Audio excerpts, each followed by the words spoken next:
பல ஆண்டுகளுக்கு முன்பதாக தமிழ்நாட்டில் ராஜபாளையம் என்று சொல்லக்கூடிய இடத்துல பாலசீர் லாரி என்று சொல்லக்கூடிய ஒரு வாலிபன், ஒரு இன்ஜினியர் வேலை கிடைத்து அதுக்கு பிறகு அவர் ஸ்ரீலங்காக்கு போயிட்டார். ஸ்ரீலங்காவில் அவர் அநேக கிறிஸ்தவர்களை பார்த்தார். அந்த இடம்லாம் வல்லமை இல்லாத மங்கி போயிருந்தது. அந்த பாலசீர் லாரிக்கு ஒரு இருதயத்தில் ஒரு தாகம். இரவெல்லாம் எல்லாரும் தூங்கிட்டு இருப்பாங்களாம் அவருடைய அறையில. ஆனா இவர் இரவெல்லாம் அந்த பாய் மேல முழங்கால் படியிட்டு கைகளை உயர்த்தி கண்ணீரோடு ஆண்டவரிடத்தில் அழுது கொண்டே இருப்பார். ஆண்டவரே என்னை எடுத்து பயன்படுத்து, ஆண்டவரே என் கரங்களை உங்க கரங்களாய் மாற்று, ஆண்டவரே என் நாவை உங்கள் நாவாய் மாற்று, எனக்குள்ள அளவில்லாத அபிஷேகம் எப்பொழுது புறப்பட போகுது, எப்பொழுது என்னை எடுத்து பயன்படுத்த போகிறேன். பல மாதங்கள் அப்படியே பாயில முழங்கால நின்று இரவெல்லாம் ஜெபிப்பாரா, எனக்கு ஒரு அக்கினி அபிஷேகம், என் மேல ஒரு வல்லமை. சொல்றேன், எந்த மனுஷன் ஆண்டவர் மேல இவ்வளவு தாகமா இருக்கிறான், ஆண்டவர் எப்படி பயன்படுத்தாமல் இருப்பார்? இரவும் பகலும் உங்க முழங்கால்களை முடக்கி ஆண்டவருடைய சமூகத்தில் என்ன பயன்படுத்தும் என்று நீங்கள் சொல்வீர்கள். ஆனால் ஆண்டவர் உங்களை பயன்படுத்தாமல் இருப்பது எப்படி? ஒரு 5 நிமிஷம் ஜெபம், 10 நிமிஷம் ஜெபத்தை செஞ்சுட்டு என்ன தீர்க்கதரிசியா மாற்றுங்க, என்ன வல்லமையா மாற்றுங்க, தூக்கி குப்பையில போட 5 நிமிஷம் 10 நிமிஷம் ஜெபங்கள். ஒரு எறும்பு கூட உன்னால சுகமாக்க முடியும். தேவனால் பயன்படுத்தப்பட்ட தேவ மனிதர்களை பாருங்க,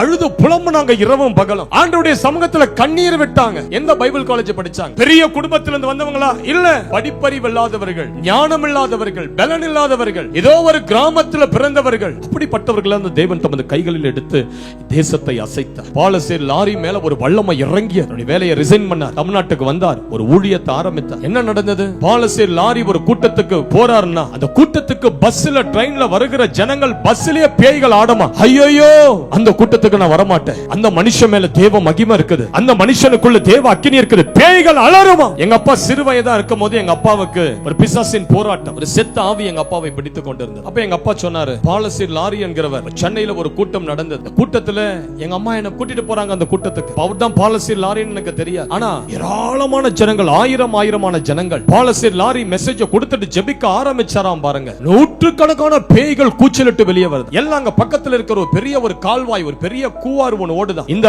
ஆவிகள் எல்லாம் அந்த கூவாருக்கு நேராக ஓடுதான். அதுல விழ அந்த இடத்துல லைனா ஊழியக்காரர்களை நிக்க வைத்து இந்த ஆவிகள் எல்லாம் பிடிச்சு அவங்க தலைமையில கைகளை வச்சு அந்த இடத்துல துரத்தினா. ஒரு மனுஷன் இயேசுவின் நாமத்தை சொல்லி வெளியே வான்னு சொன்ன உடனே அவ்வளவு பொல்லாத ஆவிகளும் வெளியே ஓடி வந்த ஒரு தேவ மனிதனுடைய வார்த்தைக்கு ஆண்டவர் எவ்வளவு கனத்தை வச்சிருக்கிறார். நீங்க சாதாரண கிறிஸ்தவர்கள் என்ற போர்வையை தூக்கி போட்டுட்டு ரட்சிப்பின் வஸ்திரம், ஒரு அபிஷேக வஸ்திரம், ஒரு அக்கினி வஸ்திரத்தை இன்றைக்கு தரித்துக் கொண்டு வீட்டுக்கு போங்க. உங்க மூலமா ஏராளமான ஆத்துமாக்கள் உங்கள் சபையை தேடி வரணும். உங்கள் மூலமா நிறைய குடும்பங்கள் இயேசுவை ஏற்றுக்கொள்ளணும். கர்த்தர் அதை செய்வாரா? கர்த்தர் அதை செய்ய வல்லவரா? தேவனை பயன்படுத்த முடியுமா என்று நீங்கள் கேட்டால் தேவன் உங்களை பயன்படுத்த வல்லவர், தேவன் உங்களை பயன்படுத்த சர்வ வல்லவர்.